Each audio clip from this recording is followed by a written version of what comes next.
ANMR ನ್ಯೂಸ್ಗೆ ಸ್ವಾಗತ. Shri Maruti traders and roofing solutions, railway bridge ಬಳಿ, ಚೇಳೂರು ರಸ್ತೆ, ಚಿಂತಾಮಣಿ. ಉತ್ತಮ ಹಾಗೂ ವಿವಿಧ ಬ್ರ್ಯಾಂಡ್ಗಳ ಬಿಲ್ಡಿಂಗ್ ಮೆಟೀರಿಯಲ್ಸ್ ಒಂದೇ ಸೂರಿನಡಿ ದೊರೆಯುತ್ತದೆ.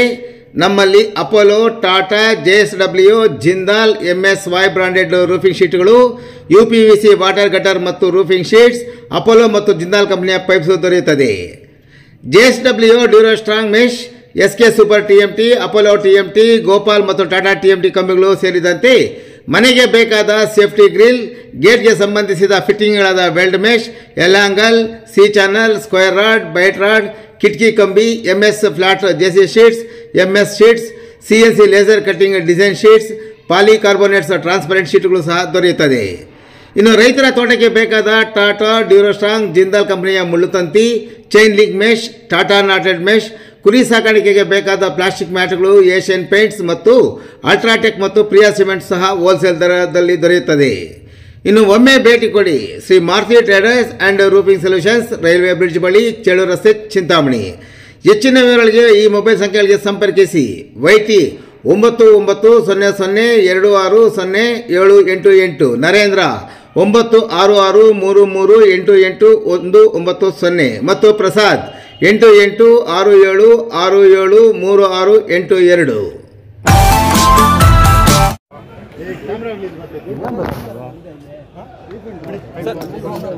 ಸರ್ ಎಷ್ಟು ಹೋಟೆಲ್ ಏನು ಹೇಳ್ತಾರೆ? ನಾನು ವೋಟ್ ಗೊತ್ತಿಲ್ಲ, ನಾನು ಗೆದ್ದಿದ್ದೀನಿ ಸರ್. ಒಂದು 15-16 ಹೋಟೆಲ್ ಗೆದ್ದಿರ್ಬೇಕು ಸರ್. ನಿಮ್ ಸೋಲ್ಸೋದಕ್ಕೆ ತುಂಬಾ ಜನ ಪ್ರಯತ್ನ ಪಟ್ರಂತೆ. ಹೇಳೋದು ಕೇಳಪ್ಪ, ಎಷ್ಟು ಹೇಳೋದು ಮಾಧ್ಯಮ ಸೋಲ್ಸೋ ಪ್ರಯತ್ನ ಇದ್ದೇ ಇರ್ತದೆ. ಅಭ್ಯರ್ಥಿ ನಮ್ಮ ವಿರುದ್ಧವಾಗಿದ್ದಾಗ ಇದ್ದೇ ಇರ್ತದೆ. ಒಂದು ಎರಡನೇದು, ನಾನು ಕಂಡು ಕೇಳಿದಂಥ ಘಟನೆಗಳು ಈ ಎಲೆಕ್ಷನಲ್ಲಿ ನೋಡಿ. ಎಲೆಕ್ಷನ್ ಹಿಂದಿನ ದಿವಸ ನಮ್ಮನ್ನೇ ರೈಡ್ ಮಾಡುವಂಥದ್ದು ಎಲ್ಲ ಘಟನೆಗಳು ನಡೆದಿದೆ. ನನಗೆ ಯಾವುದಕ್ಕೂ ಬೇಜಾರು.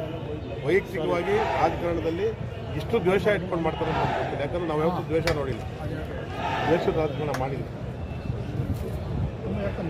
ನೋವಿಲ್ಲ ನನಗೆ, ಅವೆಲ್ಲ ನಾನು ಬರೋದಿಲ್ಲ ರೀ. ದ್ವೇಷದ ರಾಜಕಾರಣ ಮಾಡಿಲ್ಲ. ಒಂದೇ ಒಂದು ಹೇಳ್ತೀನಿ, ಈ 2 ಜಿಲ್ಲೆಯ ಅತ್ಯಂತ ಮೇಧಾವಿ ರಾಜಕಾರಣಿ ರಮೇಶ್ ಕುಮಾರ್ ಅವರು ಲೋಕಾಯುಕ್ತವ್ರು ಬರ್ತಾರೆ, ರೈಡ್ ಮಾಡ್ತಾರೆ. ನಮ್ದು ಅದಕ್ಕೆ ಏನು ಅಭ್ಯಂತರ ಇಲ್ಲ, ಮಾಡಲಿ, ಸಂತೋಷ. ಒಂದು ನಿಮಿಷ ರೈಡ್ ಮಾಡಲಿ, ಸಂತೋಷ. ನಾನೇ ಅದಕ್ಕೇನು ವಿರೋಧ ಇಲ್ಲ. ಯಾಕಂದ್ರೆ ಕಾನೂನು. ಯಾರಾದ್ರು ಆ ಇನ್ಸ್ಪೆಕ್ಟರ್ಗೆ 10ರಿಂದ 12 ಸರಿ ಫೋನ್ ಮಾಡ್ತಾರೆ. ನಿಮ್ಮ ಮುಂದೆ ನಾನಿಲ್ಲ, ನಮ್ಮ ಮನೆಯವರು ಇರ್ತಾರೆ ರೀ. 10ರಿಂದ 12 ಸರಿ ಫೋನ್ ಮಾಡ್ತಾರೆ. ಯಾರು ಸರ್ ಫೋನ್ ಮಾಡಿ? ರಮೇಶ್ ಕುಮಾರೇ ಮನೇಲಿ ಮುಚ್ಚು ಮನೆ ಅದು. ಹಂಗೆಲ್ಲ ಇನ್ನೇನು ಸಿಗ್ತದೆ ನೋಡಿ, ಇನ್ನೇನು ಇನ್ನೆಲ್ಲಿ ಸಿಗ್ತದೆ, ಇನ್ನೊಂದು ಸಿಗ್ತದೆ. SN ರೆಸಾರ್ಟ್ ಎಲ್ಲ ಒಂದು ಮನೆ ಇದೆ, RM ಗೋಲ್ಡನ್ ಸಿಟಿ ಅನ್ನೋದು ಗೊತ್ತಿದೆ, SN ರೆಸಾರ್ಟ್ ಅಂತಾರೆ.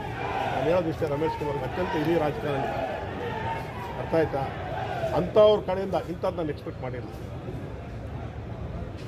ನಮ್ಮ ಮನೆಯವ್ರು ಹೇಳ್ತಾರೆ, ಪಕ್ಕದಲ್ಲಿ ಕೇಳಿ. ಯಾಕಂದ್ರೆ ನಮ್ಮ ಮನೆಯವ್ರು ಯಾವತ್ತು ಬೀದಿಗೆ ಬಂದು ಏನೋ ಕೋಲಾರ ನೋಡಿಲ್ಲ. ನಮ್ಮ ಮನೆಯವರು 10 ಸರಿ ಫೋನ್ ಮಾಡ್ತಾರೆ. ನನಗದು ಗೊತ್ತಿಲ್ಲ. 10 ಸರಿ ಫೋನ್ ಮಾಡ್ತಾರೆ. ಇನ್ನೇನು ಸಿಗಲ್ವೇನ್ರಿ? 1 ಲಕ್ಷನ ಸಿಗಲ್. ನಾವು ರೈತ ಅಪ್ಪ, ನಮ್ಮನೇಲಿ ಹೇಳ್ತಾರೆ. ಒಂದು ನಿಮಿಷ ಅದು ನಾನು ಅದನ್ನ ಹೇಳಕ್ ಹೋಗಲ್ಲ. ನಾನು ಯಾವ್ದನ್ನ ಹೇಳಕ್ ಕಾರಣ ಯಾಕಂದ್ರೆ ನಾವು ಇನ್ಸ್ಪೆಕ್ಟರ್ಗೆ 10 ಸರಿ ಫೋನ್ ಬರ್ತದೆ. ಎಷ್ಟು ಸರಿ? 10 ಸರಿ ಬರ್ತದೆ.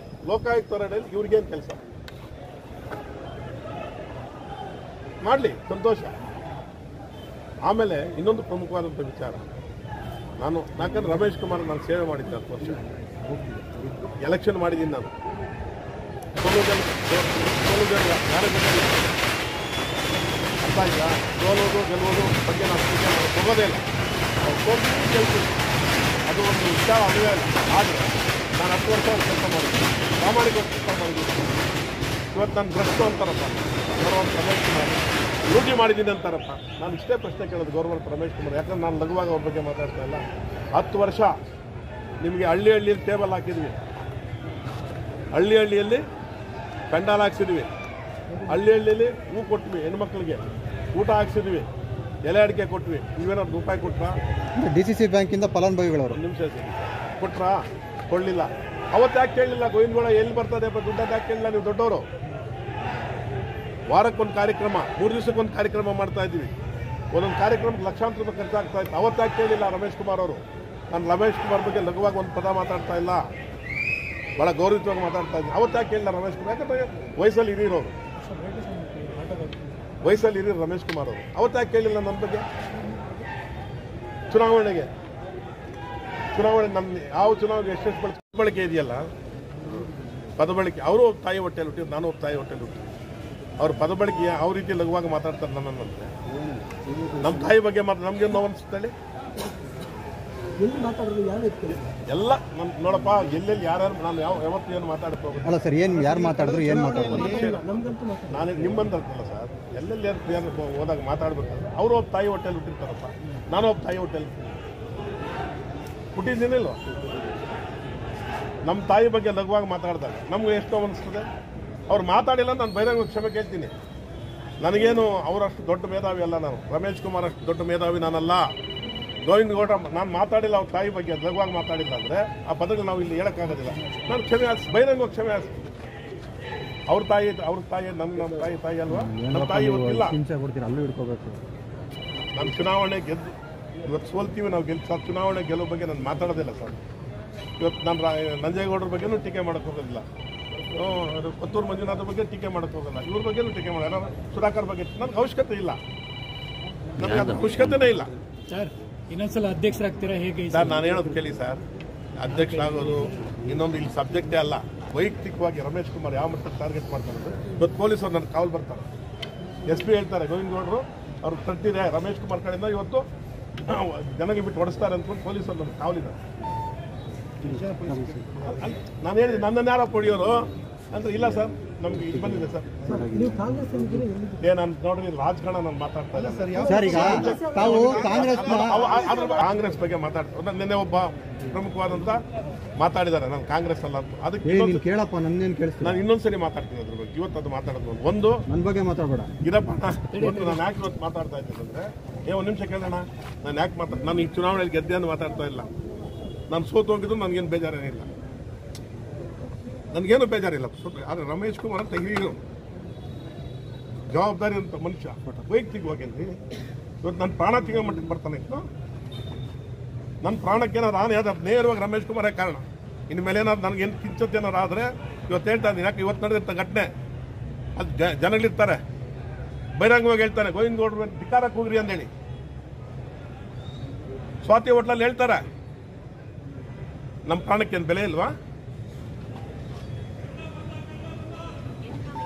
ಸರ್ ಕಾರಣ ಏನು ಸರ್ ಇದಕ್ಕೆ? ಯಾವ ವಿಚಾರಕ್ಕೆ ಭಿನ್ನಾಭಿಪ್ರಾಯ? ಇವತ್ತು ಅವರು ಸಾಯಿಬಾಬಾ ಭಕ್ತರು, ನಾನು ಭಕ್ತರೆ. ಇವತ್ತು ಒಂದು ದೇವಸ್ಥಾನದಲ್ಲಿ ಪ್ರಮಾಣ ಮಾಡಲಿ, ಗೋವಿಂದ ಗೌಡ ನಾನು ಯಾವುದೇ ಚುನಾವಣೆ ನಿನ್ನ ಕಡೆದು ಕಚ್ಚಾಕ್ಸಿಲ್ಲ ಅಂದೇಳಿ. ಅವತ್ತು ನಾನು ಪ್ರಶ್ನೆ ಅಲ್ವಾ? ಇವತ್ತು ನನ್ನ ಪ್ರಶ್ನೆ. ಅವತ್ತು ನಾನು ಸತ್ಯ ಹರಿಶ್ಚಂದ್ರ ಇವ್ರ ಜೊತೆ ಇದ್ದಾಗ ಇವ್ರು ಸೋತೋದಕ್ಕೆ ನಾನು ಹೊಣೆನಾ? ನಾನು ನೋಡ್ರಿ, ನಾನು ನನ್ನ ಬಾಯಿಂದ ಏನು ಪದ ಬರ್ತಾ ಇದ್ದೀನಿ ಇವತ್ತು ಸ್ಪಷ್ಟವಾಗಿ ಹೇಳ್ತಾ ಇದ್ದೀನಿ. ಅರ್ಥ ಆಯ್ತಾ? ಎಷ್ಟು ದಿವಸನೂ ಬುಡಗಿಟ್ಕೊಂಡಿರೋಕ್ಕಾಗೋದಿಲ್ಲ ಸರ್. ಇವಾಗ ಯಾಕೆ ನಾನು ವಿರೋಧ ಮಾಡೋರ ಬಗ್ಗೆ ಮಾತಾಡೋಕೆ ಹೋಗೋದಿಲ್ಲ. ಅಲ್ಲ ಸರ್, ಈಗ ಇಷ್ಟೆಲ್ಲ ತಮ್ಮಿಂದ ಸಹಾಯ ಪಡೆದ್ಮೇಲೆ ಕೇಳೋಣ, ಹೇಳ್ತಾ ಇದ್ದೀನಿ. ಲೋಕಾಯುಕ್ತನ ಗೌರವಾನ್ವಿತ ರಮೇಶ್ ಕುಮಾರ್ ಅತ್ಯಂತ ಹಿರಿಯ ರಾಜಕಾರಣಿ, ಮೇಧಾವಿ ರಾಜಕಾರಣಿ. ಲೋಕಾಯುಕ್ತ ದುರುಪಯೋಗ ಮಾಡ್ಕೊಂಡಿದ್ದಾರೆ.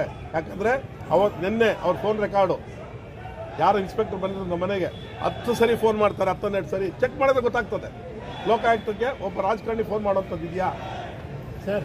ನಂಜೇಗೌಡ್ರು ನಾನು ಹೇಳ್ತಾ ಇರೋದು ನಮ್ಮ ಮನೆಯಲ್ಲಿ ನಡೆದಿರೋ ಘಟನೆ ಸರ್. ನೀವು ತಮ್ಮ ವಿರುದ್ಧನೇ ಹೇಳಿದ್ರು ಅವರು. ಒಂದು ನಿಮಿಷ ಕೇಳಿ. ನಾನು ನಂಜೇಗೌಡರ ಬಗ್ಗೆನೂ ಮಾತಾಡ್ತಾ ಇಲ್ಲ, ಪುತ್ತೂರು ಮಂಜುನಾಥ್ ಬಗ್ಗೆನೂ ಮಾತಾಡ್ತಾ ಇಲ್ಲ, ಸುಧಾಕರ್ ಬಗ್ಗೆನೂ ಮಾತಾಡ್ತಾ ಇಲ್ಲ. ನನಗೆ ಅವಶ್ಯಕತೆ ಇಲ್ಲ ಅವ್ರ ಬಗ್ಗೆ ಮಾತಾಡೋದಕ್ಕೆ, ನನಗೆ ಅವಶ್ಯಕತೆ ಇಲ್ಲ. ಈಗ ಸುಧಾಕರ್ ಅವ್ರನ್ನೇನು ನಾನು ರಾಜಕೀಯವಾಗಿ ಏನು ಸಪೋರ್ಟ್ ಮಾಡಿಲ್ಲ, ನನ್ನೇನು ಅವ್ರು ಗೋಟ್ರಲ್ಲ, ನಂಜೇಗೌಡರಿಗೇನಲ್ಲ. ನಾನು ರಮೇಶ್ ಕುಮಾರ್ ಗೋಟ್ರು, ರಮೇಶ್ ಕುಮಾರ್ ಪ್ರಾಮಾಣಿಕವಾಗಿ ಕೆಲಸ ಮಾಡಿದ್ದೀನಿ. ಅರ್ಥ ಆಯ್ತಾ? ನಾನು ಅದನ್ನು ಅವ್ರನ್ನ ಕೇಳಬೇಕು. ನಾನು ಅವ್ರ ಬಗ್ಗೆ ಇವತ್ತು ಏನೇನು ನಡೆದಿದೆ, ಏನೇನು ಹೋಗಿದೆಯೋ ಅದನ್ನು ಸ್ಪಷ್ಟವಾಗಿ ನಿಮ್ಮದು ಹೇಳ್ತಾ ಇರೋದು. ಸರ್ ನಾನು ಹೇಳೋದು ಕೇಳಿ ಸರ್, ನಾನು ಅವರಿಗೆ ನಾನು ಹೇಳ್ತಾ ಇದ್ದೀನಲ್ಲ, ನನ್ನ ಮನೆ ನನ್ನ ಸಾಯಿಬಾಬಾ ಭಕ್ತ. ನಾನು ಅವ್ರ ವಿರುದ್ಧ ಓಟ್ ಹಾಕಿದ್ರೆ, ನಾನು ಅವ್ರ ವಿರುದ್ಧ ಕೆಲಸ ಮಾಡಿದರೆ ನಾನು ಸರ್ವನಾಶ ಆಗ್ತೀನಿ. 100% ಮಾಡಿದ್ದೀನಿ. ನನಗದು ಗೊತ್ತಿಲ್ಲ. ನಾನು 100% ಅವ್ರ ಬಗ್ಗೆ ಚುನಾವಣೆ ಇಷ್ಟು ದಿವಸ ನಾನು ಮಾತಾಡಿಲ್ಲ ಸರ್, ಮಾತಾಡಿಲ್ಲ ನಾನು. ನಿಮ್ಮಿಂದ ಯಾರು ಸಹಾಯ ಪಡೆದ್ರು ಅವರೇ ವೈಟ್ ನ್ಯಾಚುರಲ್ ಆಗಿರೋಂಥದ್ದು. ನಾನು ಅದ್ರ ಬಗ್ಗೆ ಏನೋ ಮಾತಾಡೋದು. ನನಗೆ ಇವತ್ತು ಎರಡೇ ವಿಚಾರ. ಲೋಕಾಯುಕ್ತರು ನಮ್ಮ ಮನೆಗೆ ರೈಡ್ ಮಾಡ್ತಾರೆ, ನನಗೆ ಅದಕ್ಕೆ ಆಕ್ಷೇಪಣೆ ಇಲ್ಲ, ಮಾಡಲಿ. ಅಂಥ ಸಂದರ್ಭದಲ್ಲಿ ಗೌರವಾನ್ವಿತ ರಮೇಶ್ ಕುಮಾರ್ ಅತ್ಯಂತ ಈ ರಾಜ್ಯದ ಮೇಧಾವಿ ರಾಜಕಾರಣಿ, ಒಬ್ಬ 10-12 ಸರಿ ಫೋನ್ ಮಾಡೋಂಥ ಅವಶ್ಯಕತೆ ಇದೆಯಾ? ನಮ್ಮ ಮನೆಯಲ್ಲೇ ಇದ್ದಾರೆ, RM ಗೋಲ್ಡನ್ ಸಿಟಿ ಚೆನ್ನಾಗಿ ಗೊತ್ತಿದೆ ಅವ್ರಿಗೆ, ಗೊತ್ತಿಲ್ಲದೆ ಏನಿಲ್ಲ. RM ಗೋಲ್ಡನ್ ಸಿಟಿ ಆ ಮನೆಗೆ ದಂಡ್ಯಾಗಿ ಬಂದಿದ್ದಾರೆ ಸರ್. ನಾನು 106 ಸರಿ ನಮ್ಮ ತಂದೆಗೆ ಎತ್ಕೊಂಡೋಗಿ ಊಟ ಎತ್ಕೊಂಡೋಗಿ ಕೊಟ್ಟಿದ್ದೀನಿ ಅವ್ರಿಗೆ. ಏನು ಹೇಳಿ, 106 ಸರಿ ನಮ್ಮ ಗೆಸ್ಟ್ ಹೌಸಲ್ಲಿ ಊಟ ಮಾಡಿದ್ದಾರೆ. ನಾನು ಯಾವತ್ತಿಲ್ಲ ಅಂತ ಹೇಳ್ತಾರೆ. ಅದೆಲ್ಲ ಪ್ರೀತಿ ಪಾತ್ರ ಮಾಡೋದು. ಅದು ಅವ್ರಿಗೆ ಜ್ಞಾಪಕ ಬರಲ್ಲ. SN ಸಿಟಿ ಅಂತಾರೆ. ಅವಾಗ ನಮ್ಮ ಮನೆಯವ್ರು ಹೇಳ್ತಾರೆ, ಇಲ್ಲಪ್ಪ RM ಗೋಲ್ಡನ್ ಸಿಟಿ ಅಲ್ಲೂ ಹೋಗಿ ಚೆಕ್ ಮಾಡೋದು ಅಂತ ಹೇಳ್ತಾರೆ.